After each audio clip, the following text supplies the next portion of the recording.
नमस्कार, स्वागत है आप सभी का इंडिया वॉइस में। मैं हूं आपके साथ सुनील चौहान। आप देख रहे हैं हमारा एक खास प्रोग्राम 5 शहर 5 खबर। आज दिन भर की 5 चर्चित खबरों से आपको रूबरू कराएंगे। पहले नोटबंदी और नोट बदली की, फिर उन धाकड़ों की जो पिछले 1 महीने से जंतर मंतर पर धरने पर बैठे हुए हैं। उसके बाद अलीगढ़ से दिल दहला देने वाली खबर आई है, फिर भोपाल में लब की आड़ में जिहाद का खबर, और आखिर में अतीक के उस वकील की बात होगी जिस पर अब कानूनी शिकंजा कसता जा रहा है। तो चलिए करते हैं शुरुआत 5 शहर 5 खबर की। आज से 2000 रुपए के नोट बदलने की शुरुआत हो चुकी है। बैंकों के बाहर लोग 2000 रुपए के नोट को बदलने के लिए कतार में खड़े हैं। रिजर्व बैंक यानी कि आरबीआई ने साफ तौर पर कहा कि 23 मई से 30 सितंबर 2023 के बीच 2000 रुपए के नोट एक्सचेंज कराए जा सकते हैं। इसके साथ ही केंद्रीय बैंक ने यह भी कहा कि 2000 रुपए के नोट लीगल टेंडर बने रहेंगे, यानी आप 2000 रुपए के नोट से खरीदारी कर सकते हैं। लेकिन अगर कोई 2000 रुपए की नोट लेने से मना करता है तो आप उसके खिलाफ शिकायत दर्ज करवा सकते हैं। बताया जा रहा है कि पिछले 2 दिनों से पेट्रोल पंपों पर फ्यूल भरवाने के लिए लोग 2000 रुपए के नोट का जमकर इस्तेमाल कर रहे हैं। इससे पेट्रोल पंप डीलरों को परेशानी बढ़ गई है, क्योंकि लोग 2000 रुपए के पेट्रोल 200 रुपए के पेट्रोल डलवाने के लिए 2000 रुपए का नोट थमा रहे हैं। ऐसे में उनके लिए खुले पैसे की समस्या बढ़ गई है। लेकिन पेट्रोल पंप वाले 2000 रुपए के नोट को स्वीकार कर रहे हैं। वहीं कुछ जगहों में ऐसी भी खबरें आई हैं कि दुकानदार 2000 रुपए के नोट लेने से इनकार कर रहे हैं। अगर आपको साथ हो रहा है तो तुरंत आप इस संबंध में शिकायत दर्ज करवा सकते हैं। 2000 का नोट अभी मार्केट में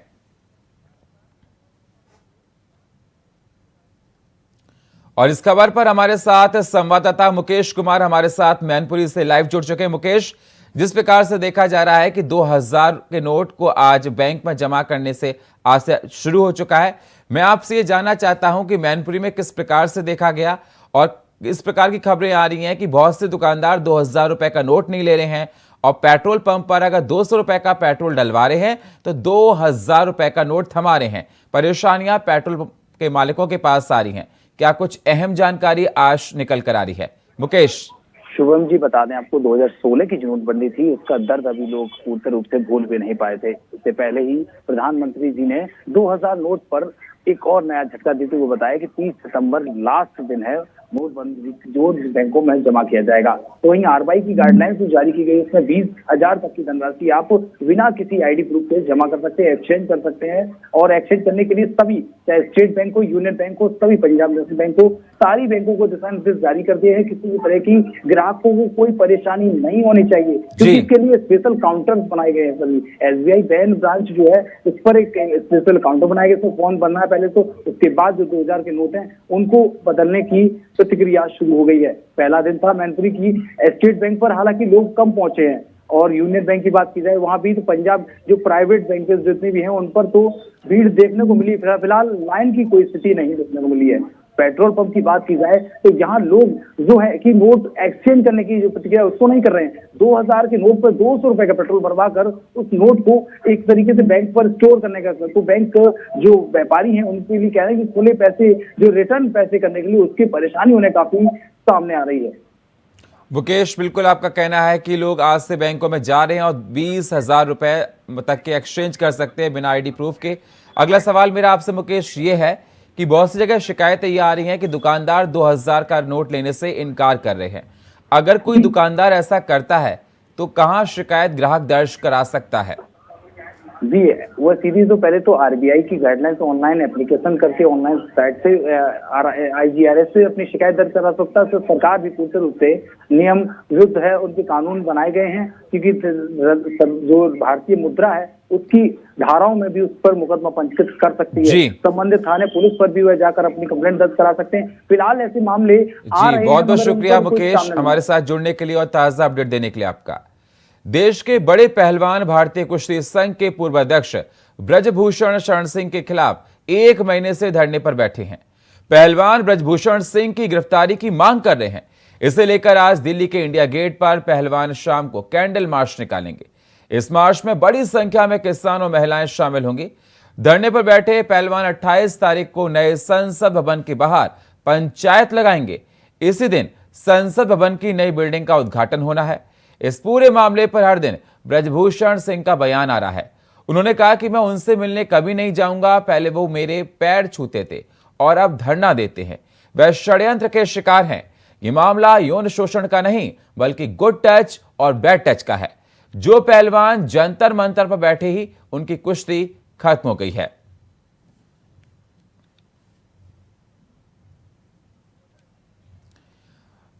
तो लगातार इस पर सियासत देखी जा रही है। पक्ष विपक्ष अपनी अपनी बात रख रहा है। अब 1 महीने से ज्यादा का वक्त हो गया है। जंतर मंतर पर पहलवान बैठे हुए हैं और ब्रजभूषण की गिरफ्तारी की मांग कर रहे हैं। आपको बता दें, अब 28 मई को पहलवान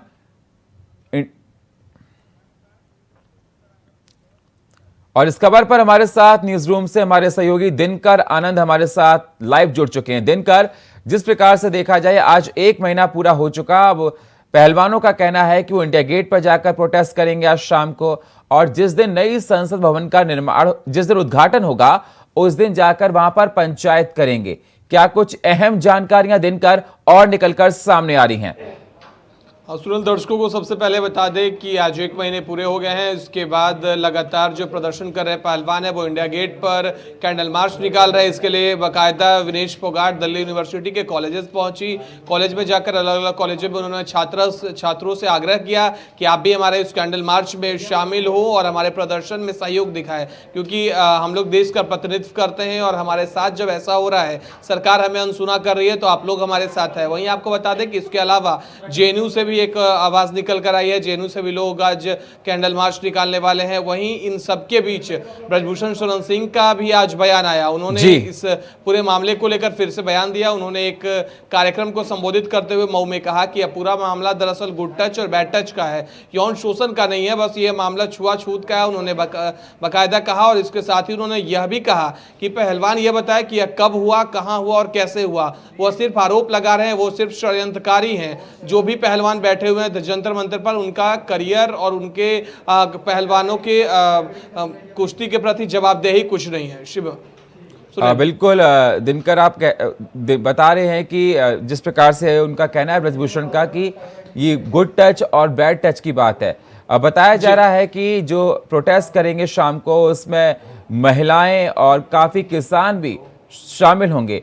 तो किस प्रकार की तैयारियां हो चुकी हैं, कहां के लोग इसमें जुटेंगे, क्या तैयारियां हैं और कहां से कहां ये प्रोटेस्ट कैंडल मार्च निकाला जाएगा? दिनकर जी, पहले तो आपको बता दें कि इस प्रोटेस्ट में जो कैंडल मार्च निकाला जाना है, इसमें बड़ी संख्या में युवा शामिल होने वाले हैं। आपको बताएं कि इसमें कॉलेज के स्टूडेंट जितने भी दिल्ली यूनिवर्सिटी के छात्र हैं, जवाहरलाल नेहरू यूनिवर्सिटी के छात्र हैं, जामिया मिल्लिया यूनिवर्सिटी के छात्र हैं, सभी छात्रों को आमंत्रित किया गया है। इसके साथ ही खाप पंचायत के लोग यानी कि हरियाणा से, रोहतक से जितने भी लोग हैं वो शामिल होने वाले हैं। इसके साथ ही बहुत बहुत शुक्रिया दिनकर हमारे साथ जुड़ने के लिए आपका। अलीगढ़ से एक शर्मिंदा कर देने वाला मामला सामने आया है, जहां जादू टोना के चलते एक बच्चे की नरबली दे दी गई। आपको बता दें, लड़का पैदा ना होने के चलते 3 साल के बच्चे की तांत्रिक विद्या के तहत सगे बुआ फूफा ने ही नरबली दे दी, जिसके बाद पुलिस ने परिजनों की शिकायत पर बच्चे का शव जमीन खोदकर बरामद किया है। घटना 4 दिन पुरानी बताई जा रही है और घटना की जांच पड़ताल में पुलिस जुटी हुई है। मामला गांधी पार्क थाना इलाके का बताया जा रहा है।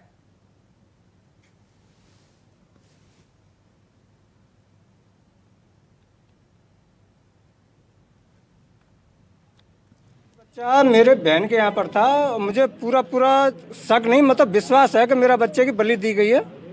तंत्र मंत्र के चक्कर में मेरा बच्चा मारा गया है। कुल मिलाकर जो है प्रशासन से मेरा यही निवेदन है कि दोषी फंसे ना, निर्दोष फंसे ना, दोषी को सजा मिले। बच्चा मेरे बहन के 3 वर्षीय बालक अपने बुआ के घर ग्राम मुकुंदपुर, थाना मडरार, जिला अलीगढ़ गया हुआ था। रात्रि में छत पे सोने के दौरान वो छत से नीचे गिर गया और घायल हो गया। परिजनों द्वारा उसे अस्पताल ले जाया गया, जहां उसे मृत घोषित कर दिया गया। परिजनों द्वारा उसे दफना दिया गया। अगले दिन परिजनों को बच्चे की हत्या का शक हुआ, जिसकी एक तहरीर शाम को दिनांक 20/5/2023 को थाना पुलिस को प्राप्त हुई। पुलिस द्वारा नियमानुसार कार्रवाई करते हुए पीएम कराया जा रहा है। पीएम रिपोर्ट आने के बाद शेष वैधानिक कार्रवाई प्रचलित की जाएगी। प्रकार से देखा जा रहा है अलीगढ़ में रिश्ते शर्मसार होते दिखाई दे रहे हैं। जादू टोना के चक्कर में बताया जा रहा है कि एक बच्चे की बलि दे दी गई। 3 साल से लड़का नहीं हो रहा था और बुआ फूफा पर इस नरबली का आरोप परिजन लगा रहे हैं।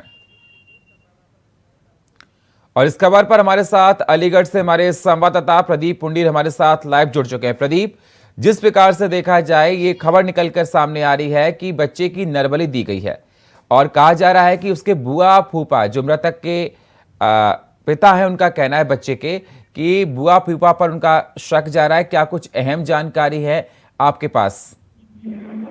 देखिए सुनील, दोपहर तक जो है वो मामला था वो ये निकल के आ रहा था कि जो 3 साल का एक बच्चा था मासूम, जो अपनी बुआ के यहाँ गया हुआ था और बुआ के यहाँ जब रात को सबके सो रहा था तो वहाँ से उसकी मौत होगी। उसके बाद में जो परिवारिक जन है बच्चे के, उनका आरोप था कि उनकी बहन और बहनों ने जानबूझकर उसके बेटे की, क्योंकि उनकी बहन के पास में 30 पहले से बच्चियां हैं, बेटा नहीं था, जिसको लेकर तांत्रिक से वो मिलती थी, तो उनका अंदाजा था कि चौथी जो बच्चा है मासूम नरबली देती उसकी हत्या कर दी।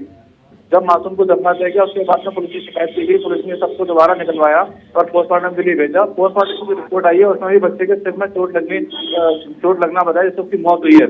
वहीं पूरे मामले को लेकर पुलिस भी काफी कंफ्यूज की सुबह से, लेकिन अभी जब हमने क्षेत्राधिकारी से बात की तो उनका साफ तौर पर कहना था कि जो मामला है वो एक्सीडेंट का ही है, बच्चे की जो मौत हुई है वो छत से गिरने की हुई है और इसमें एंगल नजर नहीं आ रहा।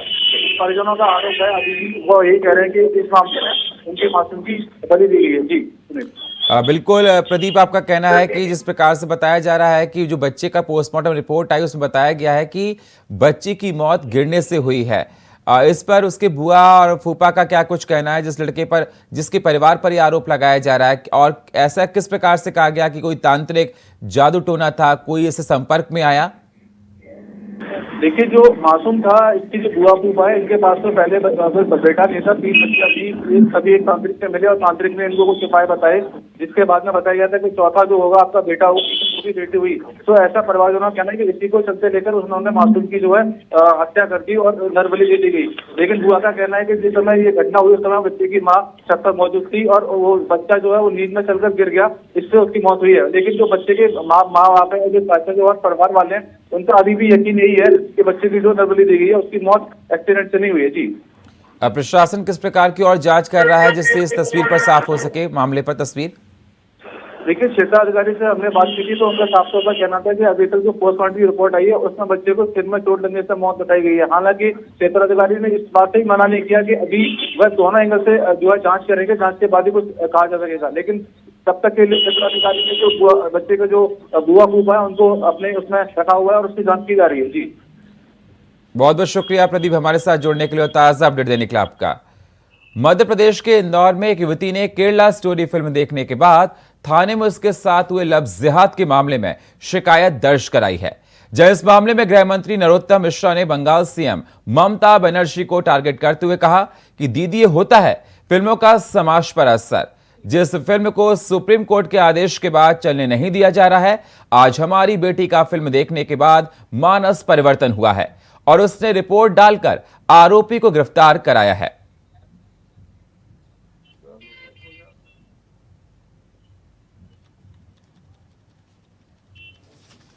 ये बहुत आवश्यकता है। इस तरह के लोग जो वातावरण को विषाक्त करते हैं, विषाक्त वातावरण के निर्माण करने में अपनी एक भूमिका निभाते हैं। 10,000 करोड़ क्या, इन पर तो और भी जो कार्रवाई होनी चाहिए वो होनी चाहिए। तो जिस एक भी आरोप हो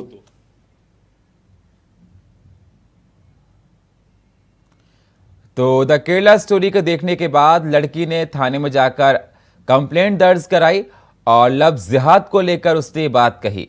तो फिल्म का कहीं ना कहीं असर लोगों में होता हुआ दिखाई दे रहा है।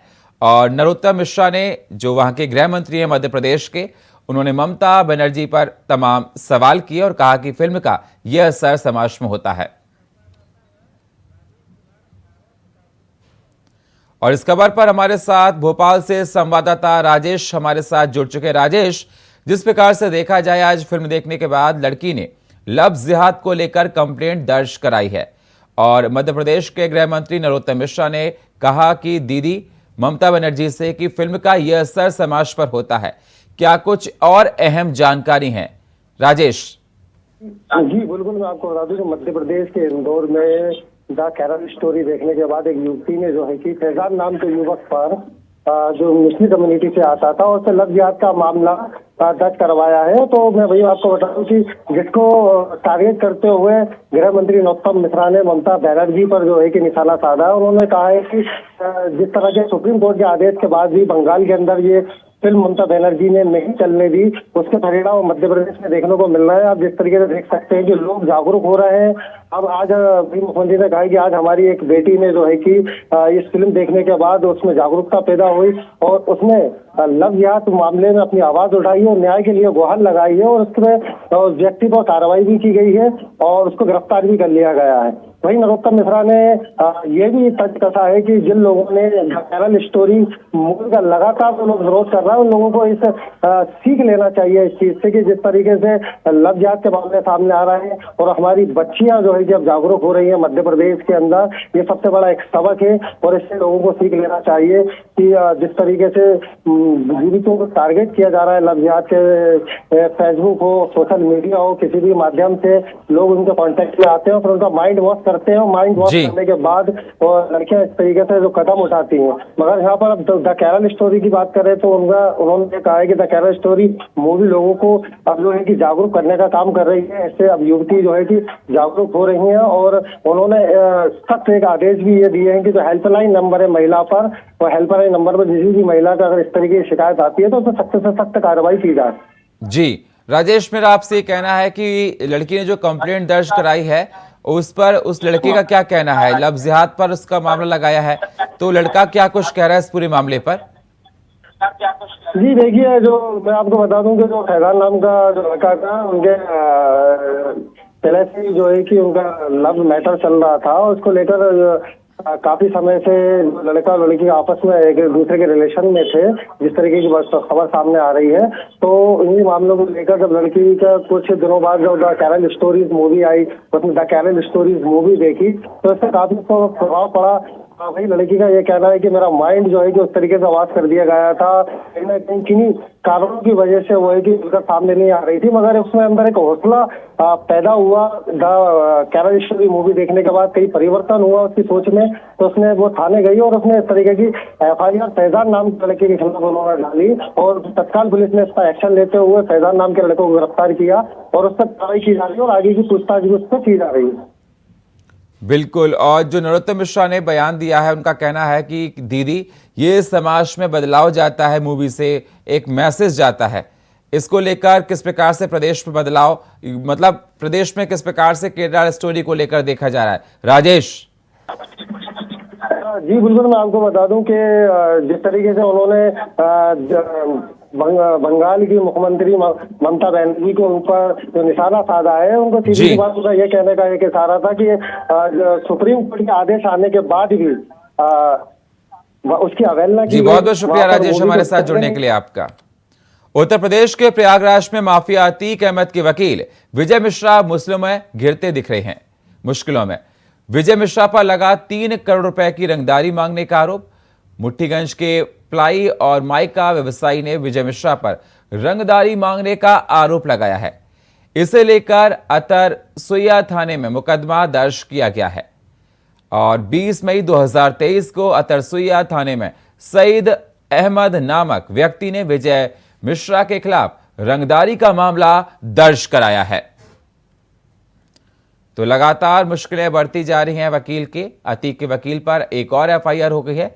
हथियार के बाद रंगदारी का मुकदमा भी अतीक के वकील पर लगा है और आज बता रहे हैं कि लगातार पूछताछ हो रही है। मामला दर्ज हो चुका है और अतर सुइया थाने में शिकायत दर्ज कराई गई है। जो व्यापारी है माइका का और प्लाई का मुट्ठीगंज के, उसने रंगदारी का आरोप लगाया है।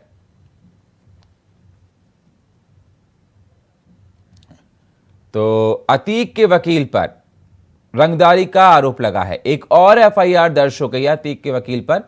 और आपको बता दें अतर सुइया थाने में सईद अहमद नामक व्यक्ति ने विजय मिश्रा के खिलाफ रंगदारी का आरोप लगाया था। ये मुकदमा वहां दर्ज हुआ है। 20 मई को मुकदमा दर्ज किया गया। जांच पड़ताल इस पर चल रही है। और इस खबर पर हमारे साथ प्रयागराज से हमारे संवाददाता शोएब रिजवी हमारे साथ लाइव जुड़ चुके हैं। शोएब, जिस प्रकार से देखा जाए खबर निकलकर सामने आ रही है कि अतीक के वकील पर एक और एफआईआर दर्ज हो गई है अतर सुइया में 20 मई 2023 को दर्ज हुई और बताया जा रहा है कि रंगदारी का उन पर आरोप लगा है। एक मायका व्यापारी पर और प्लाई के व्यापारी पर ने लगाया है रंगदारी का आरोप। क्या कुछ अहम जानकारी है शोएब? देखिए, बिल्कुल निश्चित तौर पर विजय मिश्रा चूंकि अतीक और अशरफ के परिवार के तमाम मुकदमे देख रहे थे, पिछले दिनों काफी चर्चित भी रहे विजय मिश्रा, उन पर एक व्यापारी ने एक आरोप लगाया है। हालांकि अब इसकी विवेचना और जांच में ही साफ हो पाएगा। उसमें जो एफआईआर कराई गई उसमें ये बातें लिखी गई हैं कि इन्होंने कोई वहां से उस व्यापारी के यहाँ से कुछ सामान लिया था जिससे पैसे वापस नहीं दिए थे और उसी सिलसिले में उसके एक एम्प्लॉय ने फोन किया था और उसी फोन पर उनके द्वारा धमकी दी गई और साथ ही साथ अतीक के नाम का इस्तेमाल करते हुए रंगदारी की भी मांग की गई। इस तरह का आरोप लगाया गया है और इसी मामले पर एक एफआईआर अतर थाने में लिखाई गई है उस व्यापारी की तरफ से। अब फिलहाल इस पूरे मामले में एफआईआर दर्ज हो गई, विवेचना शुरू हो चुकी है। तो ये निश्चित तौर पर विजय मिश्रा के लिए कह सकते हैं कि मुश्किल होगी, क्योंकि जिस तरह का गंभीर आरोप विजय मिश्रा पर लगाया गया है, वो व्यापारी ने बाकायदा लिखित तौर पर जो एफआईआर भी उसमें इन तमाम बातों का जिक्र किया है और इसी वजह से ये एफआईआर दर्ज की गई है। पिछले कुछ दिनों से अतीक अशरफ के मामले में न सिर्फ विजय मिश्रा सीधे तौर पर जुड़े हुए थे, पैरवी कर रहे थे, बल्कि उनके परिवार के जो मामले थे उसको भी वही देख रहे थे। ऐसे में एक व्यापारी द्वारा जिस तरह का आरोप लगा करके उसके खिलाफ एफआईआर कराई गई है, कंप्लेंट की गई है, उसमें जिन बातों का जिक्र किया गया है, अब कहीं ना कहीं पुलिस इस पूरे मामले पर जांच कर रही है और आगे आने वाले दिनों में इसके क्या असर होगा ये देखने वाला जरूर इंतजार करना पड़ेगा। शोएब, मैं आपसे ये भी जानना चाहता हूं कि वकील पर एफआईआर दर्ज हो चुकी है, वकील ने क्या कुछ कहा इस रंगदारी के मामले पर, क्या कुछ उसका बयान आया है? देखिए, अभी सीधे तौर पर वकील सामने नहीं आए हैं, उनकी तरफ से इस तरह की कोई प्रतिक्रिया नहीं है, लेकिन ये जरूर है कि पिछले कुछ दिनों में जिस तरह से अतीक और अशरफ के नाम के साथ इस तरह की तमाम घटनाएं बढ़ी हैं, न सिर्फ कई एफआईआर कराई गई हैं जिनकी तरफ से इस तरह के आरोप लगाए गए कि अतीक के लोग या अतीक के नाम का इस्तेमाल करके उनको धमकाया गया, उसी कड़ी में इसको भी देखा जा रहा है। क्योंकि विजय मिश्रा सीधे तौर पर अतीक परिवार से जुड़े हुए थे, उनके केसेस देख रहे थे, कानूनी रूप से उनके मुकदमे की पैरवी करना या उनके परिवार के लोगों के मुकदमे की पैरवी करने का काम कर रहे थे। ऐसे में व्यापारी ने जिस तरह का आरोप लगाया, हालांकि इसमें दो पार्ट में आरोप है। एक पार्ट ऐसा है जिसमें लेन देन को करके शिकायत की गई है कि उनके यहाँ से कुछ प्लाई के और सनमाइका का कुछ सामान लिया गया था करीब 100 लाख रुपए का, जिसका पैसा वापस नहीं दिया गया। दूसरे में ये बात का आरोप लगा कि अतीक के नाम से उनसे रंगदारी मांगी गई। तब ये जांच के बाद जी शोएब, बहुत बहुत शुक्रिया आपका हमारे साथ जुड़ने के लिए, ताजा अपडेट देने के लिए। और फिलहाल 5 शहर 5 खबर में इतना ही। बाकी खबरों के लिए आप बने रहिए इंडिया वॉइस के साथ। तब तक के लिए नमस्कार।